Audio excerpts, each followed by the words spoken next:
Yeah. Hey, everybody. Welcome back to the HomeRecordingMadeEasy.com podcast. This is episode 12. My name's David Vignola. Thank you so much for joining me. This week, we're going to talk a little bit more about the studio biz and why we love our day jobs. What? What do you mean, Dave? Why we love our day jobs? Well, we're going to answer a question in the mailbag right at the front of the episode, and we're going to talk a little bit about why we love our day jobs and how that relates to your home studio business. And I'm going to give you 5 reasons to not quit. 5 reasons not to quit your day job, at least not yet. So get a pad, get a pen, take some notes, get yourself a nice cool drink or a nice hot cup of coffee, and join me for Why We Love Our Day Jobs right here on the HomeRecordingMadeEasy.com podcast.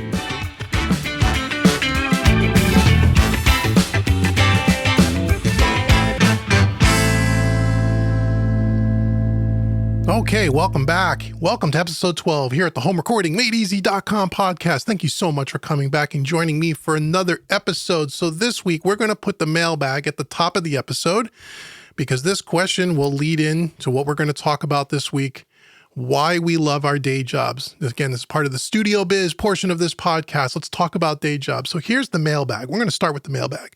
This came in from a student of mine, James Fusco. Now, this is a fairly common question that I get. Every few months I get this from someone who's either a student or someone who isn't a student, just follows me on YouTube, and they ask me this question. Anyhow, let's read this question from James. Here's the question. Hey, Dave. Well, I finally made the decision to follow my dreams and have my studio be my full-time business. I've had it with working for someone else, and as the saying goes, we're not getting any younger. I am 42 years old and I have toyed around in my studio for years on the weekends, but now it's time to start this business. Any advice on how to make my dream a reality? I so want to just pull the trigger and hand in my resignation letter next week and just do this. What are your thoughts? Thank you and wish me luck. James Fusco. James, first of all, I want to congratulate you on finally making the decision in your life to follow your dreams. Yes, you're 42. Yes, I'm a little older than that, but we're not getting any younger. You're absolutely right. So if you have a passion and you have a talent and you have a skill set and you want to do something, it takes a lot of nerve and a lot of courage to just make that career change. So I want to congratulate you on even getting to that point. And then before I give you 5 reasons why we want to keep our day jobs, and I want to heavily recommend that to anyone, I want to talk a little bit about how I kind of got started and give you a little bit of my story of going from working part-time in the studio, having a real job like James, to eventually pulling the trigger and going full-time. Okay, so the first thing I want to say, James, without knowing any of the details about your personal life, and it's not my job to know that, but I want to make sure you understand something. I do not recommend that you somehow, or anyone, somehow just willy-nilly makes a decision. I'm tired of my job. I hate my boss. I hate this. This sucks. I'm going to do it. I'm really good at what I do. I'm going to jump in the deep end of the pool and I'm going to work really hard. I'm going to make a bunch of money. Okay, so let's back up a little bit. Okay, you want to make sure before you do that you're prepared. So let me talk to you a little bit about what I did. So I've been working, this is 2020. We're in June 2020 as I sit here and record this podcast episode. I've been working in the studio, in the music industry and in the studio business since about 1997, okay?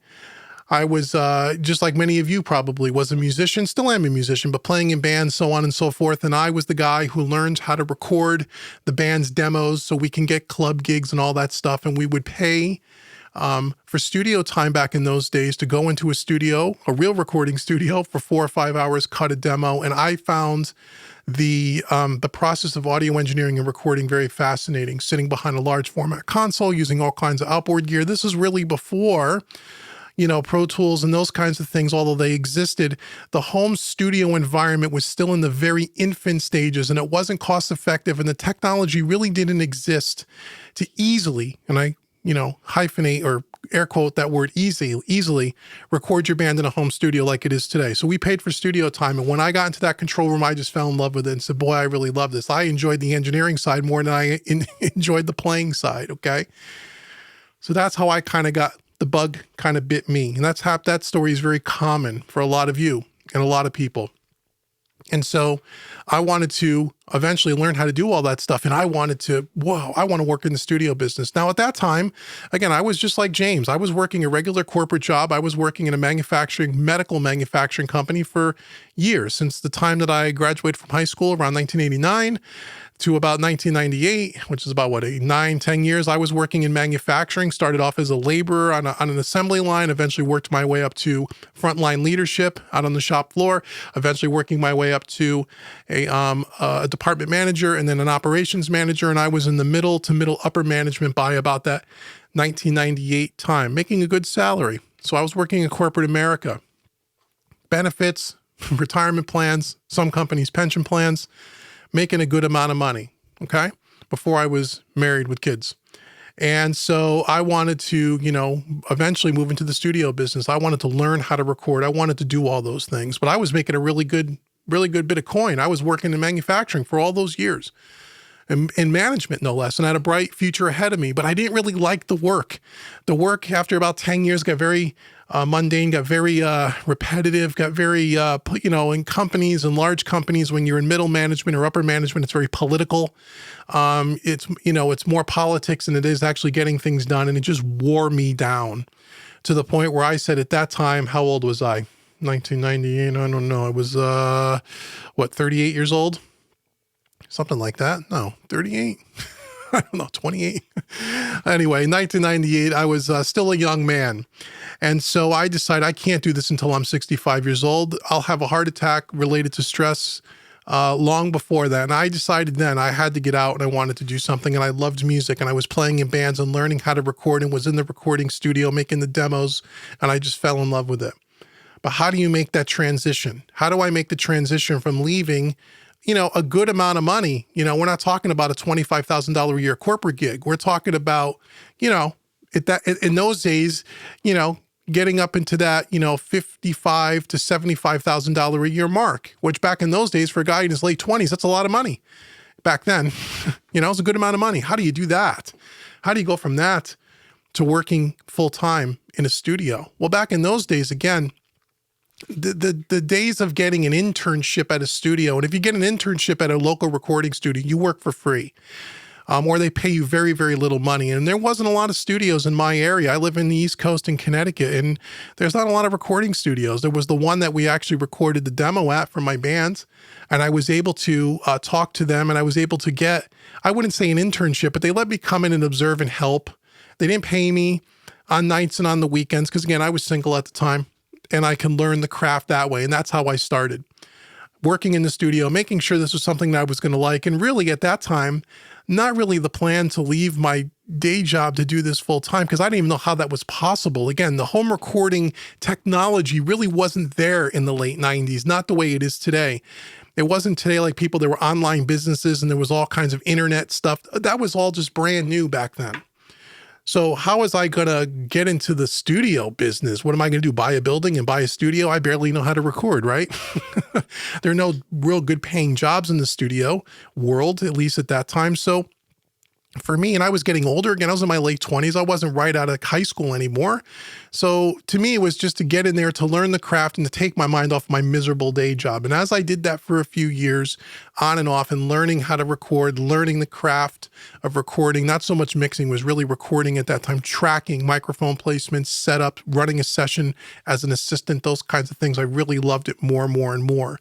And after a few years of that, again, the technology became more and more coming to the forefront of where you can buy, a small little home studio rig and start recording yourself and even recording bands with multiple input interfaces and those kinds of things at an affordable price. Again, it existed back in the late 90s, but it was still very expensive and it wasn't easily to be done. But by 5 years later, by the mid 2000s, 2003, 2004, 2005, that became something that was much more accessible where you can learn how to do that stuff. And so that's what I did. I had a spare bedroom in my condo. I started my first computer recording rig because when I was interning at the studio, there was still tape. Pro Tools was there, but they really didn't use it much. It was really recording through a large format console through analog equipment onto tape. That's how it was done. At least that's how I learned how to do it. But I bought myself my first DAW, which back in those days was Steinberg Cubase SX1, I think it was, on a cheap, Dell PC computer in my spare bedroom with a PreSonus interface, an FP10 interface, which had 8 inputs. That was my introduction to PreSonus, which I've gone on many years later to do a lot of work with, and they're great people.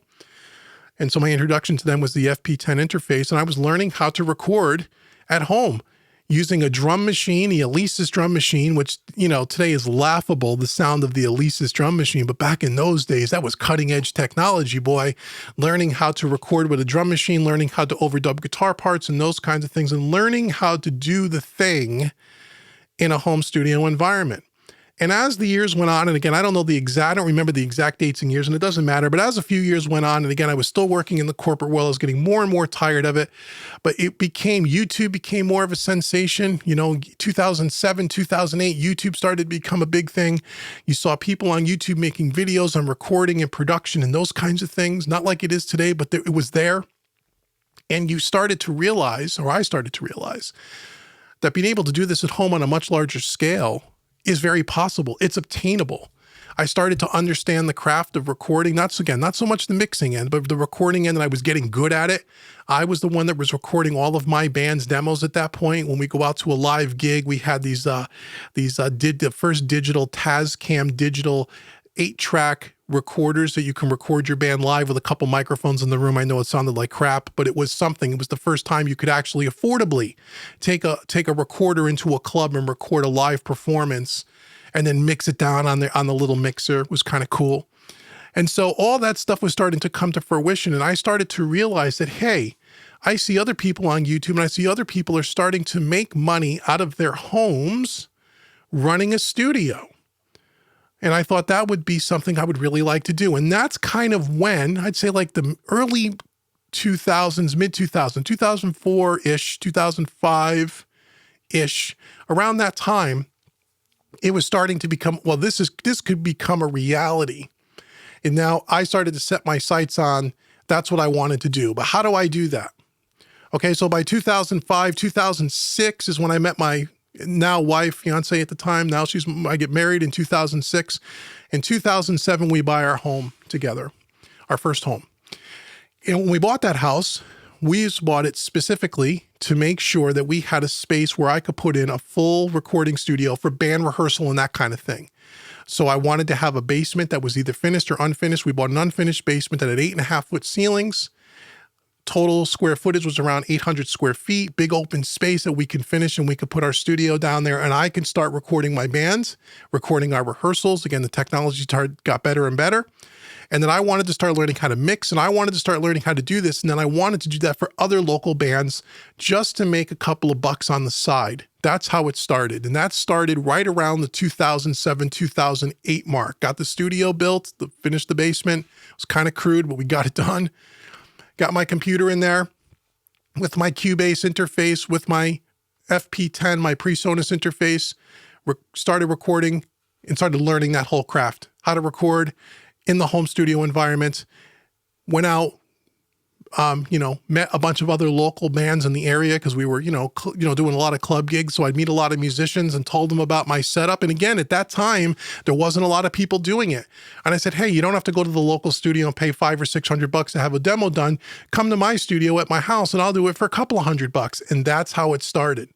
And I thought, I didn't do it with the thinking of, I'm going to quit my day job tomorrow and I'm going to start making this a full-time business. It's a long way from making a couple of $100 a tracking session to making $60,000 plus a year. Got to do a lot of tracking sessions to replace my income at my business. Not to mention, I had a pension plan, or a 401k plan, and benefits. So, we're talking about a long road. But I thought, well, if I can make enough money just to support my habit of studio equipment and building out my studio, and it would pay for itself, that would be enough. And I did that for 4 or 5 years. Every weekend, I had bands in my house. Every single weekend, recording, then learning how to mix and learning how all that stuff would work and learning the whole craft of mixing and learning how to turn out good productions. And as the word got around my neighborhood and around my town and around my neighboring towns, I had bands in here nonstop. And I was making, I forget what I was charging at that time, probably $200, $300 a session. I was doing a couple of sessions a weekend. So I was probably making $500, $600 a weekend. Again, $500, $600 a weekend, that's, $2,500 a month. Again, it's not 50, 60 grand a year. It's maybe 20 grand a year, 30, whatever it works out to be. But it was something, it was like a part-time job. And because I became so much in demand for the recording aspect of it, I remember me and my new wife at the time said, this is something that you might be able to really at one point replace your full-time job. Now, again, we were married. She had a good job making good money. I had a good job making good money. Our daughter wasn't born yet until 2010. So we had a lot of disposable income, but we just bought this big house and we have 2 new cars and you know how it is, how life is. So it wasn't like I could just quit my job the next day and go from making, let's say, for example, $65,000 a year. I forget what I was making, but it was in that ballpark, to making $20,000 a year. We just bought a house with a mortgage.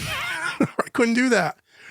But we knew, and I knew that it was in reach and that it could be a reality, that my skills were getting to the point where people wanted me to work on their stuff. I was getting better and better all the time. I loved it. And that there was some demand there, that there could be a possibility. I didn't know if I can ever replace my income full time, but I knew that I could at least make a good part-time living. And so that's how it kind of started. Fast forward about 4 years later, and what ended up happening is the music business really changed. Again, I don't get the years completely right, but things like Napster.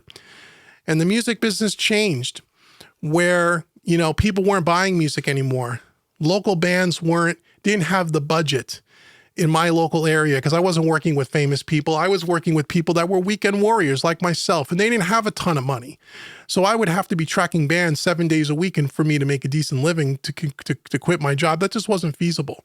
And I don't live, and like I said, I don't live in Nashville, LA, New York. I live in Connecticut. There's not a lot of people that are going to come here and spend a lot of money. There was only a certain amount of money I was going to be able to charge in a home studio environment at that time, based on where my skill sets were, that I wasn't going to be able to make $70,000 a year. It just wasn't going to happen. So around 2013, 2014, now I've been doing this in my home studio, probably 6, 7 years as part-time. And I was growing very tired of the corporate gig, to the point where I left one company, went to another. The second company was even more miserable than the first. It wasn't just the company that I was in, it was the type of work I was doing. I needed to make a change. And I was where James is right now. And I said, that's it. I got to make a change. I got to find a way. I got to do something different. I can't just track bands 7 days a week. We were about to, think about having a family, and I didn't want to have bands here with a young baby here, and, security issues. There's all kinds of things you got to think about. Having a bunch of strangers in your house, which made my wife a little uneasy. And, I was a little uneasy. I got a lot of expensive gear and a bunch of people, how musicians could be, a bunch of potheads and drunks and this and that. I didn't want any more of that. So, but if I let that go, how was I ever going to make money? We considered moving to a town where it was more music, there was more music and more of a demand for the music industry. Connecticut is not that. And then I met someone who, as I was, working with these bands, a few of these bands were interested in the engineering side of it as well. And friends of mine, they would actually ask me to, can I teach them how to do this? And that's what I started doing. And I never thought anything of it. I didn't consider myself an instructor or a teacher, but I taught a few people. And some of those people came back to me and said, man, you're really good at this teaching. You're really good at explaining this and breaking this down. And you're really good at this. You ever considered maybe teaching or making some courses or some way to help other people? Because I'll bet you there's a big demand for that. Now, this is, again, when we're talking about 2014, now online is very, very active. YouTube is huge and people are making passive income and selling online digital products. All that stuff started to come in right around the same time. So it was something that was around, that was becoming more and more part of the mainstream. And more than one person said, you have a knack for this teaching thing. You really ought to consider it. I said, what am I going to teach? Who the hell cares what I have to say? I'm not a famous mixing engineer, recording engineer. I'm just me. And they said, you really ought to create something. And a few people talked to me about it. And I said, what the hell I have to lose? I'll go ahead and I'll do that. I was nobody. I had a YouTube channel I just started. I had 50 subscribers. I was nobody. I started to create some videos to get a few more subscribers. I made a mixing course, was my first course, because I thought mixing would be easier to teach than recording, because it was all on the computer. I didn't have to have multiple cameras set up in the studio. And that's where the beginning of Mixing Made Easy came from, Mixing Made Easy Volume 1. It wasn't called Mixing Made Easy at the time. There was no home recording made easy at that point. I just created a course. I forgot what the hell I called it. I think we called it Mixing. I think we did call it Mixing Easy or something like that. My wife came up with the Made Easy title. I think we might have called it Mixing Made Easy, but there was no Volume 1, Volume 2. There was nothing. It was just a course. And so I made that course. I put a little promo video on my YouTube channel. And I met some people along the way through my YouTube channel that were, also into teaching and stuff. And they helped introduce me to to their audiences. One of them was name of a fella named Johnny Geib of the Home Studio Trainer, good friend of mine out of Chicago, Illinois. Met him online as I was converting over from Cubase to Studio One. We developed a relationship. He had a small following. He did lots of live streaming, which I had no idea what that was. He basically introduced me to his audience. I had this Mixing Made Easy course. I didn't think anybody would even look at it, care about it, who's going to buy it. And I think I was selling it for $10, to be honest with you. And to my surprise, a lot of people bought it. I had a very crude, home-baked website where you had to use PayPal to buy the course, and tons of people bought it. I couldn't believe it. And that's kind of how I stumbled onto the education market, and what became a tracking studio really became less of a tracking studio for all the reasons I mentioned a few seconds ago. And I became into the education market. And once I realized that I had something and had a little knack for teaching people this stuff and making people understand it who had no experience at it, I started to consider making training courses, and Mixing Made Easy Volume 1 was the first one, and that kind of snowballed into Home Recording Made Easy and so on and so forth, and you guys know the rest of the story. And that's how I started. So how this kind of relates to James is after about 5 years of that, from 2014, at about 2014, 2015, is when the Mixing Made Easy course really skyrocketed, and I realized that, wow, between what tracking I can do and by making more of these courses and getting into the education market, I could replace my salary. And that's when my wife and I started a plan where, because I had a spouse making a good salary as well, that I could go do this full time. And it would take me, I thought, maybe 2 or 3 years to replace my salary that I was currently making. And that was the plan. So it was a plan. Okay, I had another support system and my wife making good money. I wasn't starting from absolute scratch because I was tracking bands every weekend, making some money. And now I was starting to sell some courses. And although I was taking a major pay cut, we were able to afford it because my daughter wasn't born until 2010. So we had some time to go ahead and to make all that happen. And so the whole transition, James, took me about 4 to 5 years of working part-time, working on the weekends, not really sure I was going to quit my job or how I was going to do that, to where I was able to make enough money where I didn't have to completely completely replace my income from the time I jumped off the edge and went full-time, but because of my wife's salary and because I already had things kind of cooking in the background and I was making some money, I wasn't starting from absolute scratch, we were able to make things happen. And now fast forward 5 years later, and now I'm making just as much money, if not more than what I was making full time. And so it all worked out. But that's kind of how my story, that's kind of the summary of it. There's a lot more detail. There's a lot of things that along the way I tried that didn't work. A lot of things that I did to try to grow this business as quickly as possible. Some things worked, some things didn't work, and that's for another podcast.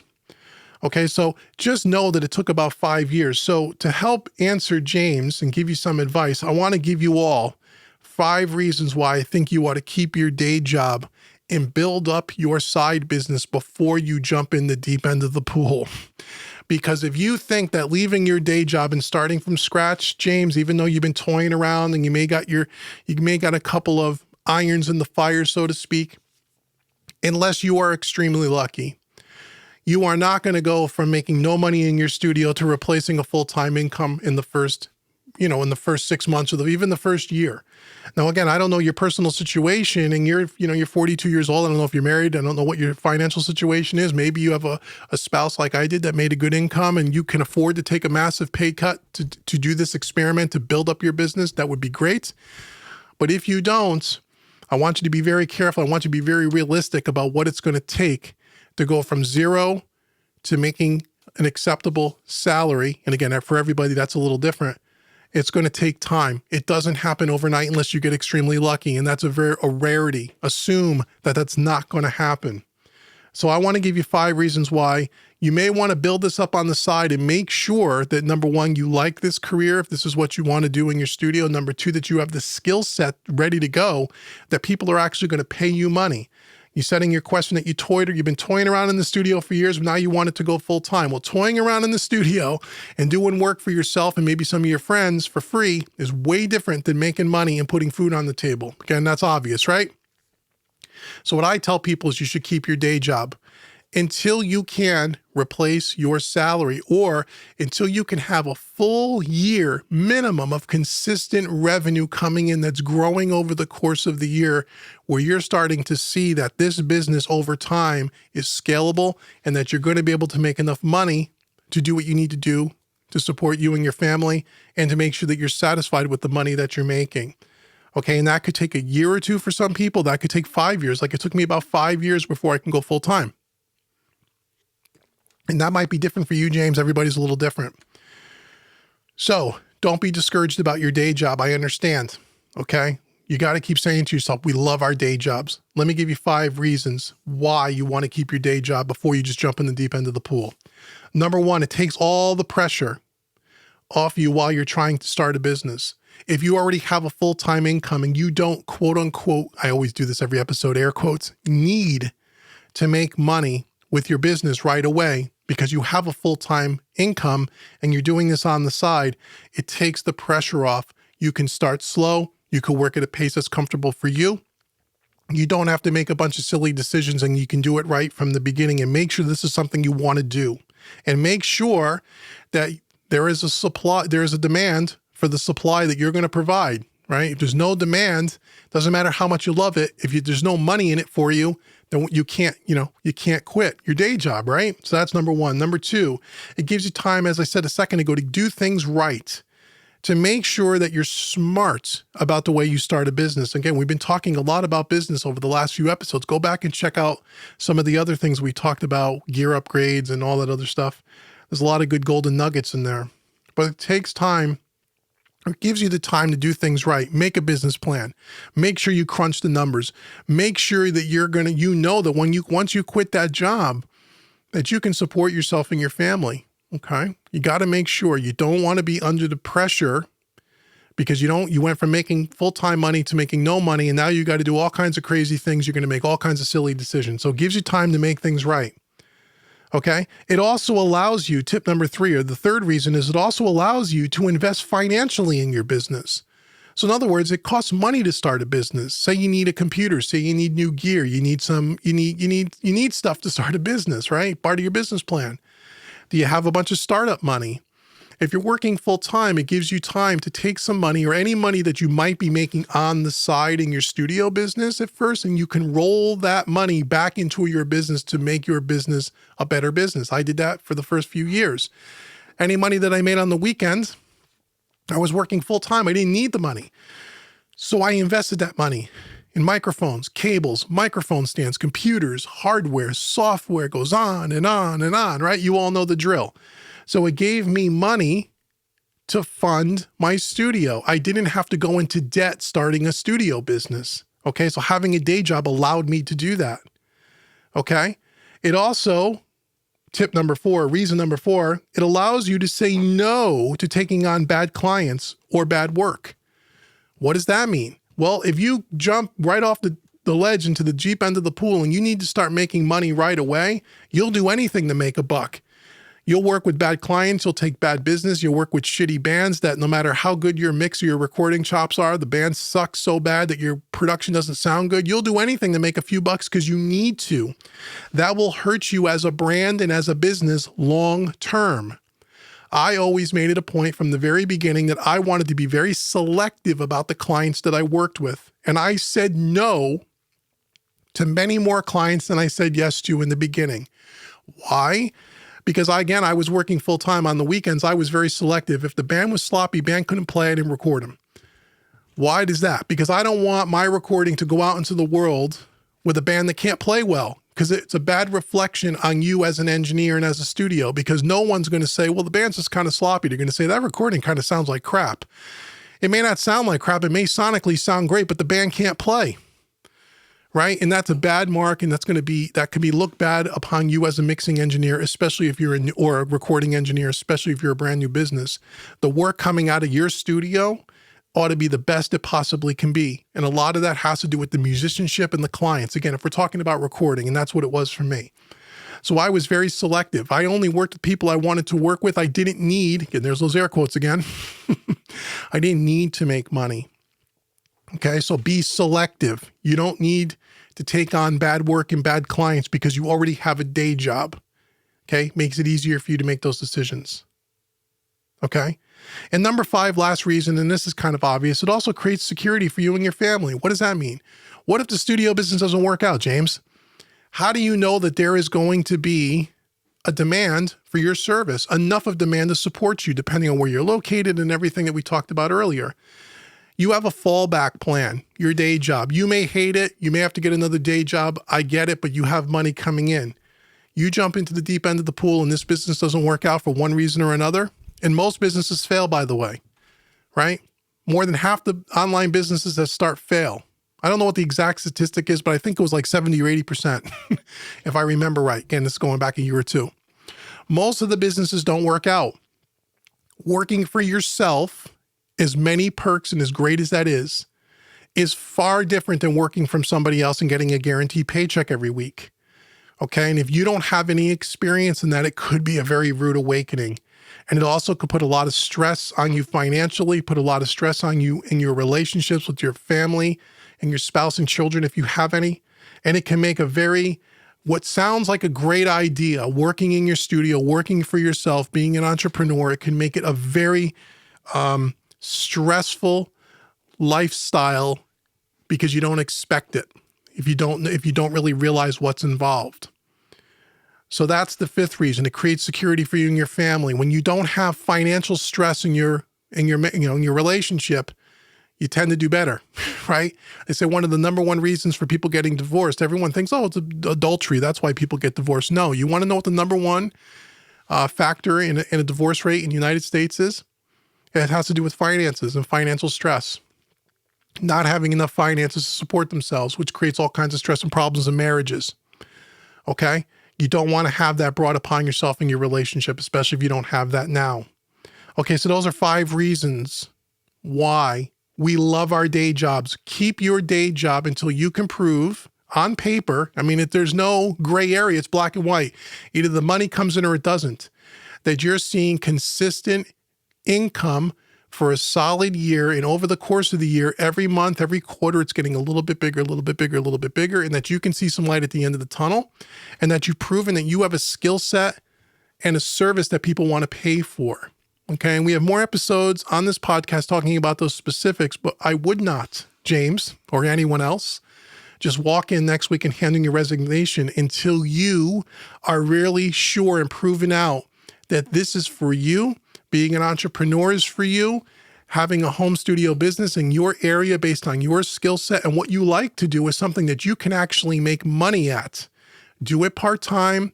Keep our day jobs. Takes the pressure off of you. It gives you time to do things right. It lets you invest financially into your business to make sure you have everything you need to go into business so you don't start out your business in debt. It allows you to say no to bad clients and not take on bad work, and it creates security for you and your family. So I hope that helps, James, and I hope that helps anyone out that's listening. If you want to do more episodes like this topic, because again, I did a lot of broad strokes here because I don't want to keep this podcast, I don't want it to be 2 hours long. We could talk about more specific things inside of everything I said on future podcast episodes. Let me know by sending me an email and leaving reviews and notes and comments and stuff. And if you're listening to this on YouTube, in the comment section below, and I would love to do that for you. Okay, so I hope this episode was helpful to anyone who wants to quit their job and go into business full-time for themselves, again, whether it's a studio business or any other business, those are the things that I would tell you to put a smile on your face. And every morning when you look in the mirror, say, we love our day job. I know I'm being sarcastic, but sometimes you have to tell yourself that to get yourself through the next day at work. And if that's what you have to do, trust me, in the long run, it will pay off for you. Now, thank you so much for listening to this entire episode. Once again, I want to give you guys a couple of free things. First of all, I want to give you a discount coupon code. The coupon code is podcast30. You can take 30% off any one of my training courses at homerecordingmadeeasy.com. Just use that coupon at checkout, podcast30, 30% off any one of my training courses. And if you've never been to homerecordingmadeeasy.com, make sure you go there. I have 5 free mixing training courses I want to give you absolutely free. It's right on the homepage is the big orange button. You can't miss it. No cost to you. 5 free courses just for joining and checking out homerecordingmadeeasy.com. And until next week podcast episode, thank you so much for joining me. I hope to see you guys all again next week. I've been Dave with homerecordingmadeeasy.com, and I will see you next Friday. Take care.